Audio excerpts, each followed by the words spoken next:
Tiffany won't be able to make it too far on her own. I'm gonna stay here with her. Jake, you can't do that. It's not safe. No, it is okay. You can both stay. This will protect you. What's that? It is a Brahma, a force field device. It will keep you safe. No. What's the matter with it? It appears to have been damaged during our struggle. Oh, great, so it's broken. Let me ask you this. Does anything on your intellectually superior planet of Melmac, or wherever the hell you're from, actually work? Alien vs. Avatar is the brainchild of renegade producer David S. Sterling. With over 80 film credits to his name, he's made some of the most outrageous micro-budget films of all time. I once did an interview with Brad Sykes, who directed a bunch of films for him, and he said Dave only needs 3 things to make a film: blood, boobs, and tape. Alien vs. Avatar definitely proves that statement correct. The movie starts with 2 hot babes backpacking in the woods. They see something crash to Earth and they decide to go to their cabin, drink wine, and get naked, winning. Unfortunately for them, what crashed was a deadly alien.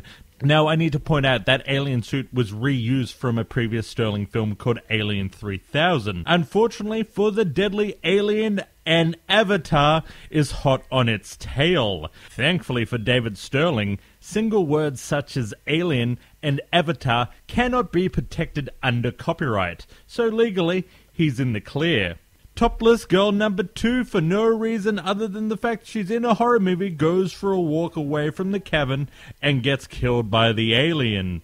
The alien takes over her body and she kills topless girl 1.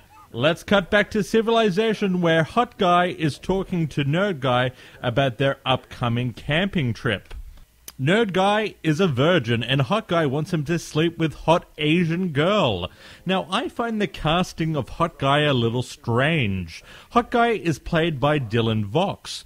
I first saw him in a little-known series called The Lair, where he played Colin, the evil gay vampire. He was really good in this role. He was so good that my mind can't possibly perceive that he could be anything else. I don't believe he's heterosexual or even human. So the rest of the campers include Other Asian Girl, Hot Guy's friend with benefits, and Other Girl. They go to the campsite and they run into a friendly ranger that tells them to be careful because a lot of people have gone missing. As we've all seen a bajillion horror films, we're very familiar with this type of character. We all know that this friendly park ranger will help them kill the monster in the final act.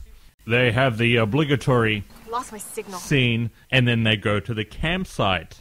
The avatar takes the form of a hot girl and goes down to Earth. I think the girl that plays the avatar is quite good, but I can't be sure as I can't get past how hot she is. Anyway, Hot Guy and friends with benefits make sweet love, right next to a dead body.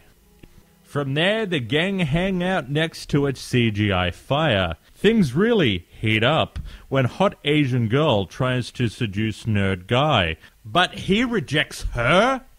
Like he would reject her. I can suspend my disbelief that there's an alien walking around in the woods, but I can't believe that this guy would ever reject that girl.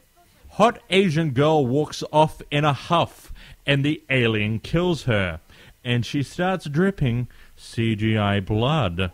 Anyway, Hot Guy has a hissy fit when his friend with benefits doesn't want to be exclusive with him, and he walks off, and is probably the only character in the history of horror movies that has walked away from the group in the middle of the night and doesn't get killed. The next morning, they all wonder where Hot Asian Girl is. They go look for her, and they find the avatar who's called Ava. A-V-A. Aliens versus Avatars. Get it? Anyway, she sets up the movie for them. The Scythe originated from an experiment in crossbreeding by our ancient ones. When the creatures became out of control, they were transported to Nulobi, one of our neighboring planets. Generations passed before my people returned to the planet to analyze what they expected to be the long-dead remains of the Scythe. Instead, what they found was that their experiment had become an evolved race that had overtaken the entire planet. Believed as something that could be traced back to the original experiments, the Scythe had the ability to transform itself into anything that it had consumed DNA from. A scratch. A swallow of blood. That is all it takes. So this thing is a shapeshifter? Yes. If you see your friend again, I would not trust her. It also possesses the power of invisibility. Then why the hell is it here? Did your people just drop it off on some innocent planet? No! They have become a plague in the universe. Plague? There were originally 10 subjects in the experiment. These became the 10 queens of Nulobi. These 10 queens had the power to reproduce on their own, without a mate. That is how Nulobi became so quickly populated. When my people returned to the planet, they were attacked. The Scythe took their places and traveled back to my planet. There, they nearly destroyed my entire race. By the time that we rid ourselves of their kind, there were only a few hundred of my race left. We invaded Nulobi, wiping out most of the Scythe, but a few got away. Those of my people who remained followed them, destroying them.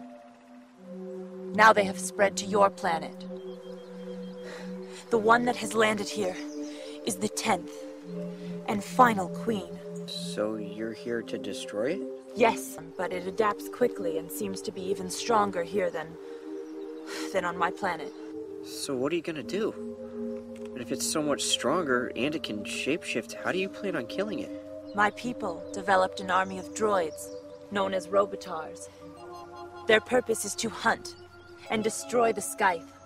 They have the ability to see the Scythe, no matter what form it may have taken. Even when it is invisible. I have one that I have traveled with for many light years. You must untie me. We need to locate and activate the Robotar before it is too late. Yes, this film does have a robot. It's broken, but don't worry, it's going to be awesome. And then we have this one final bit of setup. The Robotar was damaged during its landing. It does not appear to be too extreme from the readings, but I am having difficulty locating it with its transponder malfunctioning. Well, how long will it take to repair? The damage appears to be minimal, so it should not take long. But we have to be quick. This is the 10th queen. Shit, this thing can reproduce on its own? Once it has had time to completely adapt to your planet's conditions, then yes. Well, how long does that take? I estimate 72 Earth hours. How long has it been? 67 Earth hours. From there, the main characters go looking for the robot, while they leave the other ones behind to die. The Avatar gives them a bad-looking prop to protect them. Spoiler alert! If you don't want to know what happens, I suggest you click on the timecode that's on the screen. The main characters wander about, while the expendable characters wait. The bad-looking prop thing breaks, so they decide to catch up with the others. Instead, they all die. Hot Guy has one of the greatest machete versus invisible monster fights of all time. From there, the alien takes the form of the Hot Guy and has an epic fight with the Avatar. She stabs the alien and it runs away. From there, they find the Robotron shipping container. By the looks of it, Avatars seem to make their robots out of rubber. Going to need your help. Tyler, when I yell, press these buttons in sequence. Got it. Jesse, come with me. Once Tyler is finished with that, I need you to press this button and pull this lever. That so-called button is actually a screw. And that is a mismatched shot. It looks nothing like the side of the container. Anyway, the Avatar gets attacked by the alien, and the alien takes her form. To get the robot online, they have to pull this mysterious lever. We never actually see it, but we're told it's on the back of the robot. After the Avatar is attacked, the humans get a big stick to pry up the lever. We see them pry it up, but they're now at the front of the robot. How big is this unseen lever? Because that's a massive stick. Anyway, everyone has stopped caring and they move on with the plot. Nerd Guy finds the real Avatar. Then he runs back and gets the robot online. Then he gets a big stick and goes out hunting the alien. Tyler!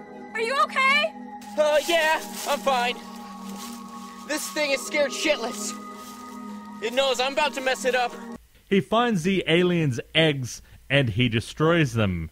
The alien attacks him, but it's okay as the Robotron is on its way. And the film delivers yet another epic battle. And then everything explodes. While I like these type of films to end on explosions, I have no idea why everything explodes. It's never actually explained. Nerd Guy and other girl drive home via a green screen, and they get together. Then one of the alien's eggs cracks open, and a sequel pops out. So I've got a few questions.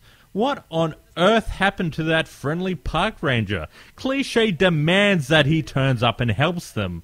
Also, why didn't anyone else see the monster? When they first pull up, we see that several other cars are parked at the campsite, and when they get out, we see like a bajillion cars go past. Yes, I know it's because it's a quickly shot micro-budget movie, but I found this amusing nonetheless. Alien vs. Avatar drags in a few places, but for the most part, it's enjoyable. Cassie Fagel, the Avatar girl, is quite good. This is the type of movie you should watch with friends and make it into a drinking game.